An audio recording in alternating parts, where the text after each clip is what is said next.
Rick Bragg's phenomenally successful memoir, All Over But the Shoutin', tells of growing up in a hard place with a soft mama.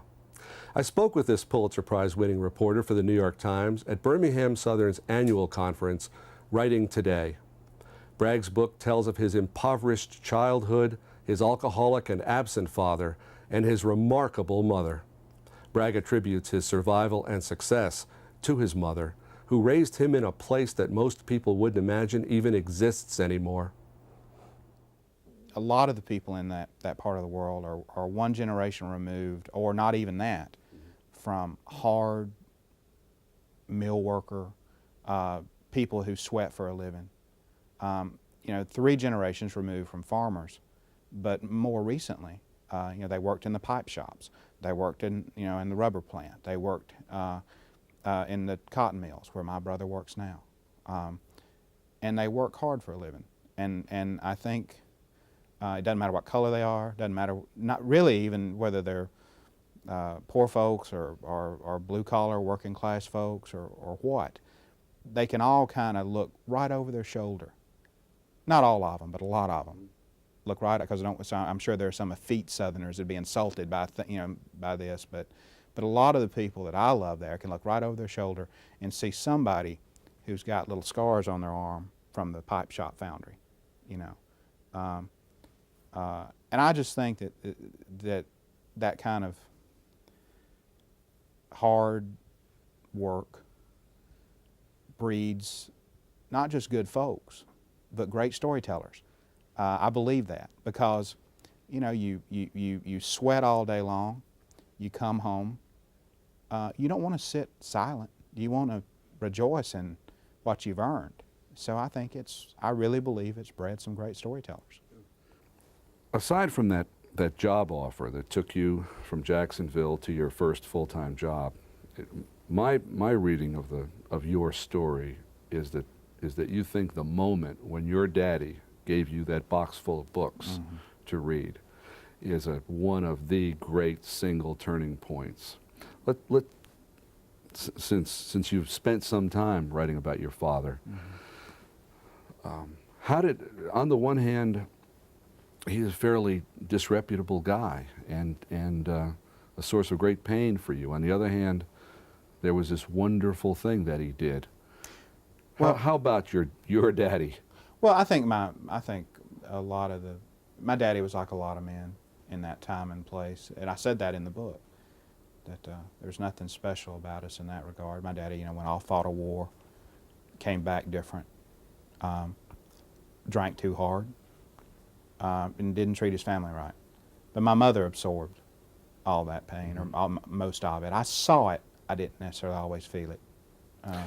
And I think, I was prepared pretty much, I guess, to go into the rest of my life not liking him at all, maybe even hating him a little bit. But the truth is, I did get to see him one last time before he died, and he gave me a .22 Remington single-shot rifle and a box of books.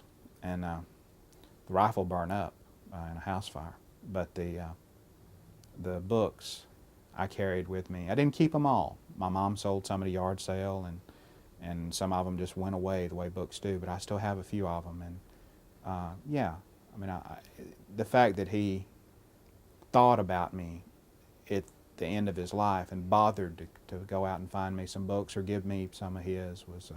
How do you know to do that? How did he know to do that? Books were not a big part of his life. I guess somehow he had talked to my mama on the phone. He'd heard about me. He'd heard some things about me that I didn't think he'd heard. He'd heard once that I had a good game, and it was a softball or baseball game, I can't remember, but that he'd heard I'd had a good game against this school. And I'll never forget thinking, well, how did he know that? You know, and so maybe I'm not going to try to make this maudlin, because I do not think he cared very much about us even toward the end of his life, but at least he was thinking about us from time to time, and that is important. I don't know. Let me ask you this, and you can respond any way you like. It seems to me that you've decided that the reason your father was the way he was because of those truly horrible experiences he had in Korea. And that is a decision which was emotionally a damn useful decision for you to make. Right. Do you think that, I mean, looking back, you know, with even more distance, was that you really think that is the case, or was it psychologically so necessary for you to think that was the case? It's a very good question. I think yes to both of those, because do I think that what he went through altered him? I think it would alter anybody. Mm-hmm.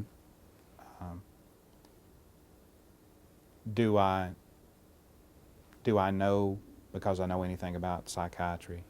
Yeah. Do I think, do I know for a fact? No, I don't know. But I believe, and I have to believe, Yeah. that it did, because otherwise he's just a man who treated his family bad and drank too much. Right. I absolutely need to believe that he went through what he said he went through, and that he was changed by it. Yeah. Otherwise, there's no rationalization for it, and try to get through a long day without a rationalization. No way.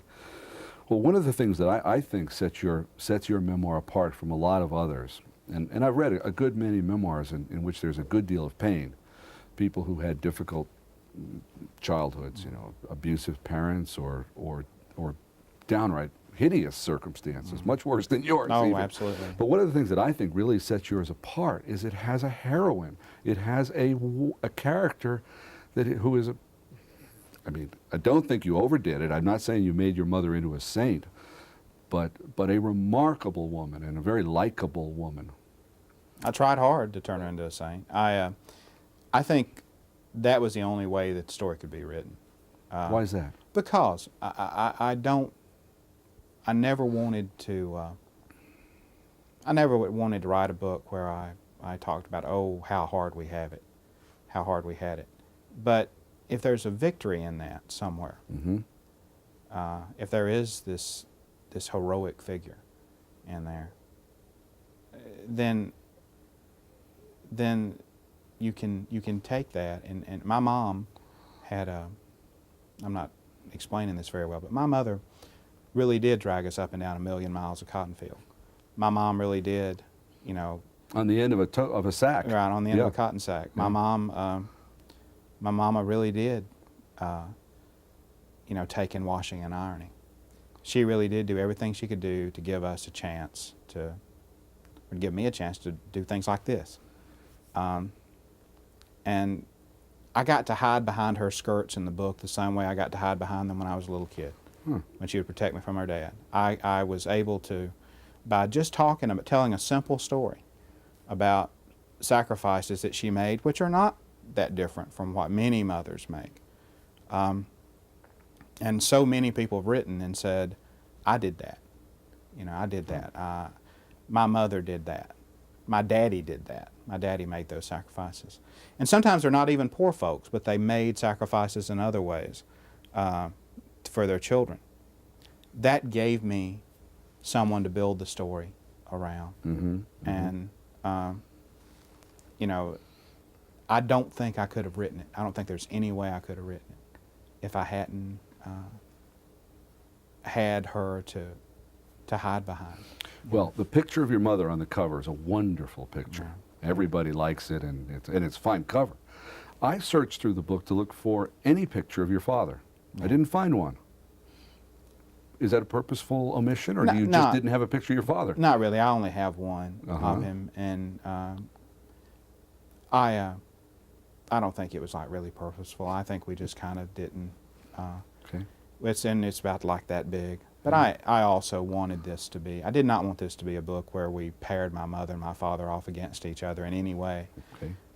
My daddy had a lot of fine qualities, as someone told me, and I believe he did when he wasn't drinking. I just never really got to see him, and that's a great regret of my life. I wanted, I write about my daddy in about 3 chapters. I write about my mother in about, at least peripherally, in about 30. And there's a reason for that. I mean, I knew my daddy well for 6 years off and on. I lived in my mother's house until I was 18. Mm-hmm. I watched her wait to eat until we were done. And I watched her do without So I didn't want to write a book about my mother and my daddy. I wanted to write a book about my mother primarily, where people saw what she'd survived in the early part of our lives. And of course, one of those things she survived was my dad. For me, one of the high moments in the book, a place where your reporting duties touch nicely with the heroine of your story, your mother, is when you're talking with her about the Susan Smith case. The woman who told a story about how her children were taken from her. Yeah. She, we were all fooled, but I was badly fooled, I guess, because I didn't want to believe that Susan Smith would roll her 2 sons down a boat ramp in the dark. I think a lot of us didn't want to believe that. When I was talking to my mom about it, just a little bit, she said, I asked her, I said, what would have happened if that had been one of us? And she said something to the effect of, well, I'd be dead now, because no way would I let. And then I think I knew, but we didn't do anything about it. I think that's one place where we really kind of let, I don't want to say the public, because that sounds kind of lofty, but we definitely let our readership down. We should have asked that question sooner. I should have. And I think other reporters probably were asking it, but they still didn't really come out with it until after she confessed. So that's one time where I think I should talk to my mom on every story. I'd probably do a lot better. It's not supposed to be a 50-50 Right. proposition. Right. The balance is your balance. Your mother is the center of the book. Right. But there's also, to take this one generation further, there's also a good deal in your book about your brothers. Sure. Now, what interests me, and I think it would interest any kind of, you don't have to be a sociologist to be Right. interested in this, that you and your brothers all lived through, genetically, you're your parents' children, you all lived in the same places through more, you're fairly close in age, but the 3 of you are not alike. You're not, and in fact, you have a lament for one brother who's not doing particularly well, and then a great deal of affection for another brother who's obviously a salt of the earth. And I bet you've thought about that. Why you become the person you are, and then each of your 2 brothers so different? Well, I think, first off, I guess I better say that affection I have for I feel for both of them in a way that is just as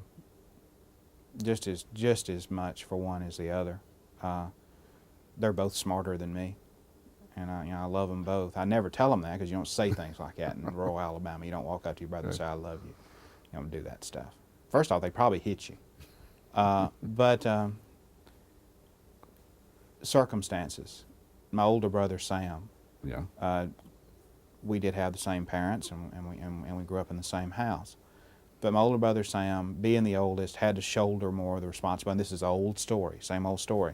The oldest have to shoulder the responsibility for the other children when there is a shortcoming in the family. Like in this case, my dad.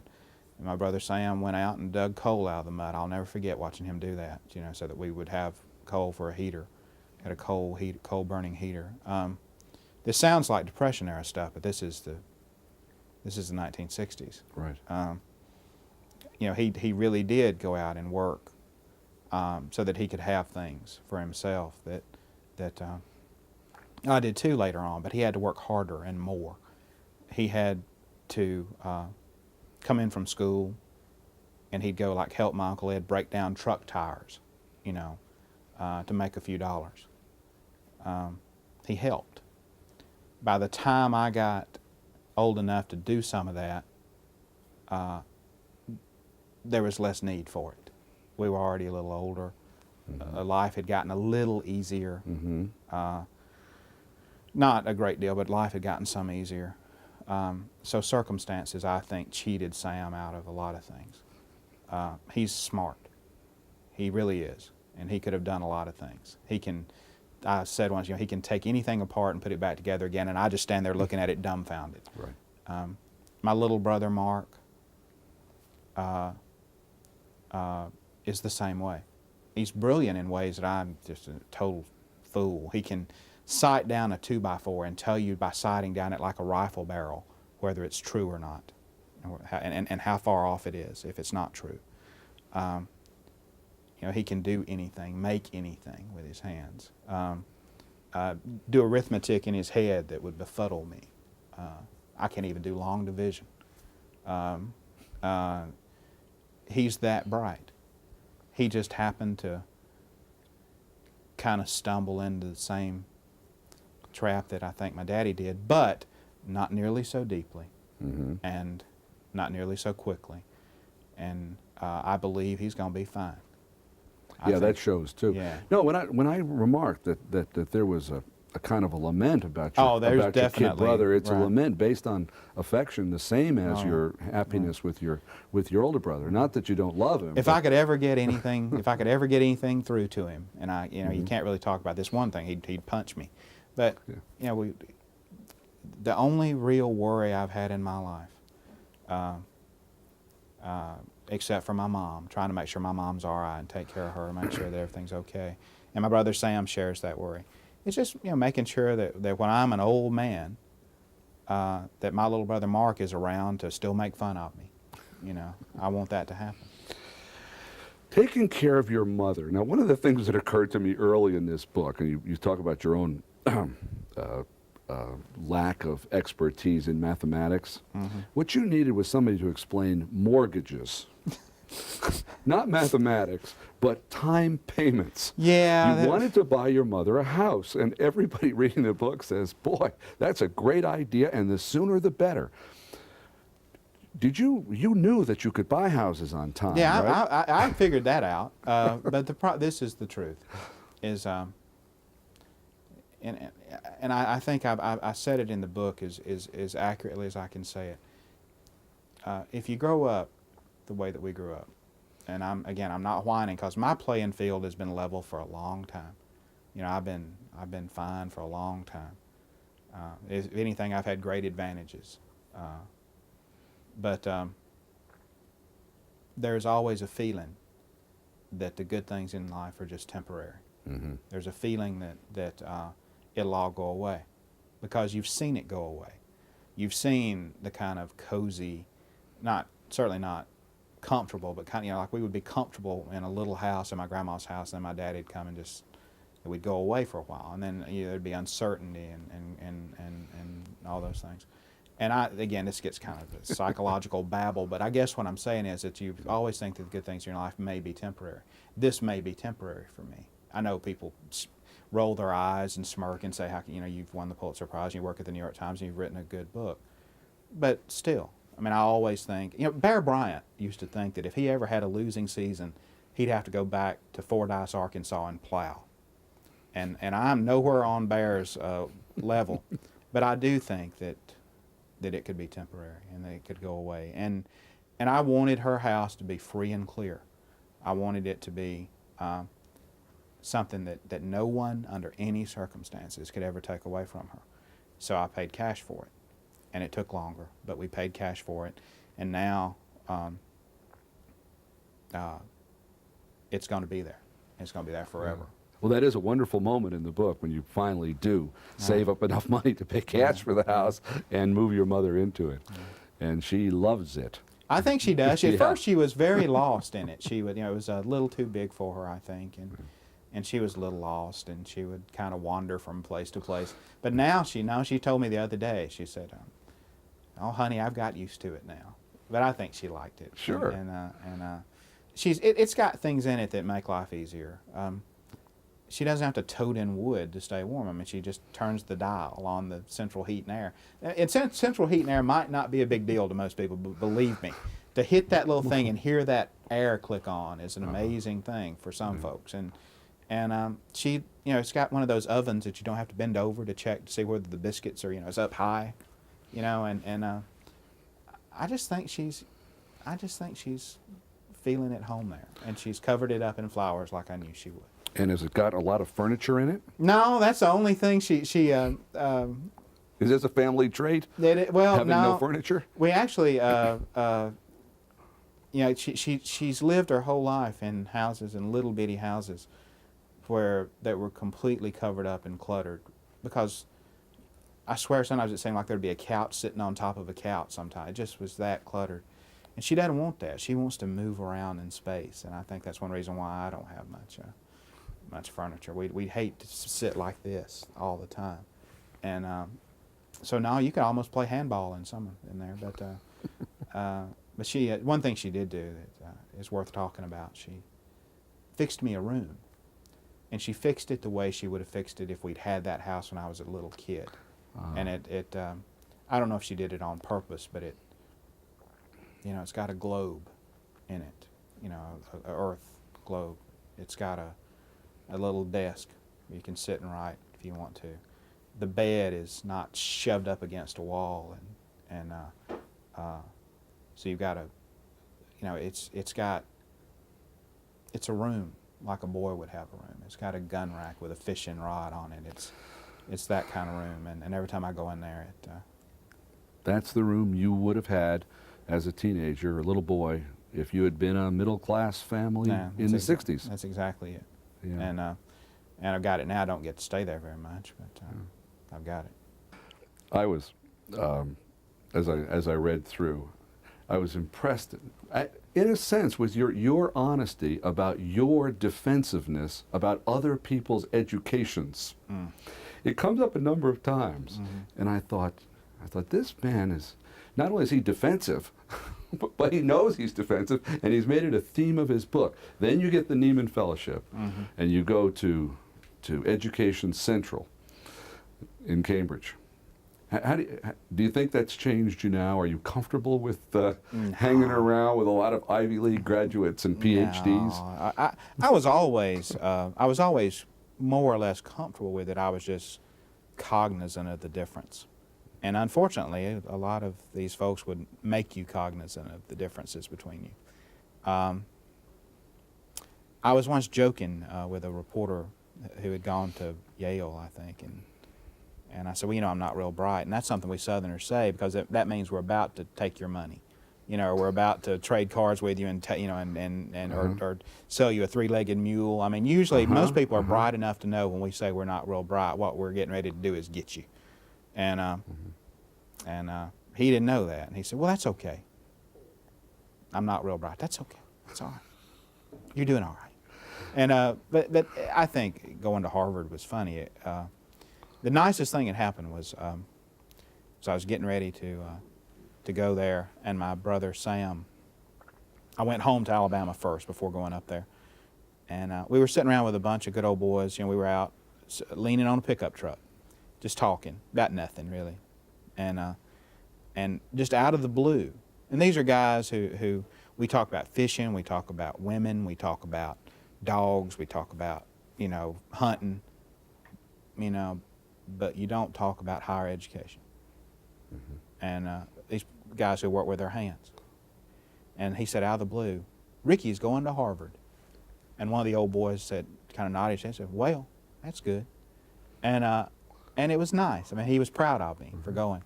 And I learned some things. I think it might have whittled the chip down a little bit, but it's more attitude than it is anything else. And it's partly mine and partly theirs. And I was proud to get a piece of it.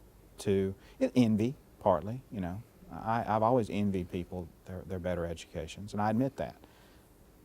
I'm jealous of it. I wish I had it. I wish I'd had 4 years or 6 years or 8 years to study and learn some things.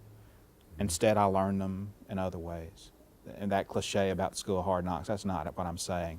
I've listened to old men talk on porches a lot.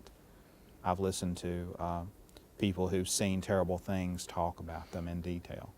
And I think that's been my education.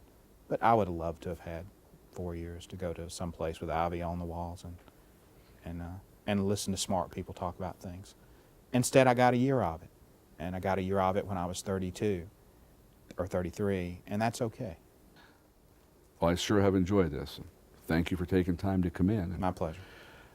What shall we tell people you're working on now? What will people look for next?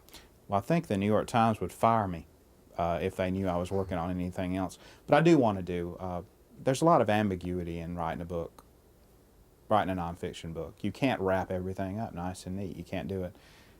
And I'd like to write a novel. I mean, every Southerner wants to write a novel. And I'll do that probably over the next few years. And it'll be Southern and Gothic and dark and hopefully funny in places. And it'll be written in the same voice that All Over But the Shoutin' was written in. Very Southern. And people who listen to us talk know it's genuine. And have some fun. But this time all the good guys win. Great. Thank you again. Good luck. It's my pleasure. Thank you. In our next show, we'll speak with one of the nation's most influential African-American novelists, Margaret Walker Alexander. Born in Alabama, raised in Mississippi, her book Jubilee, an epic multi-generational Civil War novel, is often compared to Gone with the Wind.